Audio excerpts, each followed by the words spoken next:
Pourquoi disons-nous qu'elle semble protégée? Parce que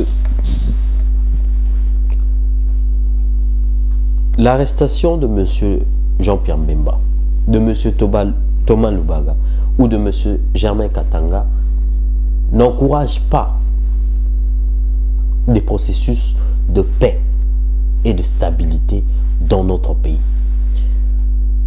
Plus nous allons arrêter les personnes qui semblent ou qui signent des accords avec le gouvernement de Kabila. Je veux préciser pourquoi je dis semble signer des accords avec le gouvernement de Kabila, parce qu'en fait Kabila leur fait signer des documents pour après les livrer et pouvoir essayer de sécuriser son fauteuil de président de la République.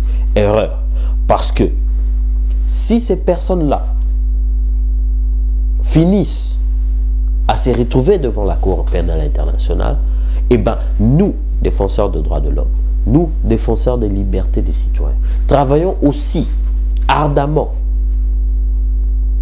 à ce que nous puissions amener ces gouvernements-là devant la Cour pénale internationale. Vous savez, Mobutu a été mauvais. Mobutu, c'était un dictateur. Mais la République démocratique du Congo n'a jamais connu plus de 5 millions de morts à cause d'une guerre sous le règne de Mobutu. Avec le nom de Kabila à la tête de la République démocratique du Congo, on a connu plus de 5 millions de morts. Et ces gens-là, collaborateurs ou non, doivent répondre de leurs actions. Si nous partons de la logique du gouvernement actuel de M. Kabila et ses alliés de la communauté internationale. Mais par contre, nous, défenseurs des droits de l'homme et des libertés des citoyens, nous faisons des concessions. Nous nous disons, faut-il se battre nécessairement que pour des morts ou faut-il préserver des vies? C'est pourquoi nous avons voulu et écrit à la Cour pénale internationale de considérer les circonstances actuelles et à venir du peuple autant congolais que centrafricain. Le peuple centrafricain est en train d'essayer de négocier un accord de paix qui va, entre autres, préparer le dialogue politique de la République centrafricaine qui commence en juillet 2008. Quel est l'espoir d'aboutissement de ces accords? Une paix, l'unité, la tranquillité et le développement. On aboutit à ces choses-là que lorsqu'il y a réconciliation et pardon mutuel. Et je ne pense pas que le peuple centrafricain peut commencer à se pardonner entre eux et à incriminer les gens de l'extérieur en créant de problèmes à ces gens-là de l'extérieur. Je ne pense pas. Je ne pense pas que mes confrères centrafricains seront d'accord avec cette logique-là. Faisons la paix chez nous, créons l'équilibre et la stabilité chez nous et continuons à créer des désordres de l'autre côté. À moins qu'ils soient dans la logique de la destruction de la République démocratique du Congo, telle qu'elle est décriée dans les livres de M. Honoré Badal Zamboko, les crimes organisés. Pourquoi je dis cela?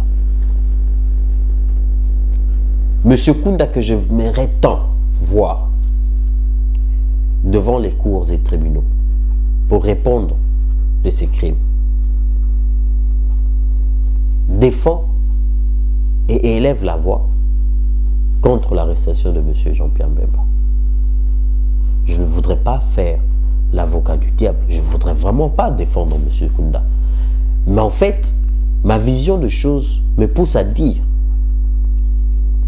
qu'en intervenant, en voulant que M. Jean-Pierre Bemba puisse être libéré, M. Kunda ne prépare que son avenir. Il ne veut pas se retrouver dans la même situation. Raison pour laquelle il ne veut peut-être pas livrer son chef d'état-major. Sachant que si cette personne-là est arrêtée, je me fragilise. Non seulement que j'ai besoin de lui pour son organisation et sa spécialité en matière de guerre, mais peut-être aussi parce que je veux mettre à la disposition de la communauté internationale un témoin gênant pour ma propre position. Il ne le ferait pas. À moins qu'il y ait une très forte pression de la communauté internationale. Mais comme je le disais, s'il y a un complot contre la République démocratique du Congo, de cette même communauté internationale, en utilisant nos confrères et voisins, bref, ces choses-là sont utopiques. On ne va pas voir ces choses-là se passer chez nous. Le Rwanda qui a connu ce qu'on appelle les génocides rwandais a un tribunal pénal permanent pour le Rwanda, qui n'est pas basé à la haie. Nous voulons voir ces tribunaux permanents pour le Congo établis. Maintenant qu'on a commencé, nous devons continuer. Mais nous ne pouvons pas continuer sans solidifier ce que nous voulons établir. C'est-à-dire quoi?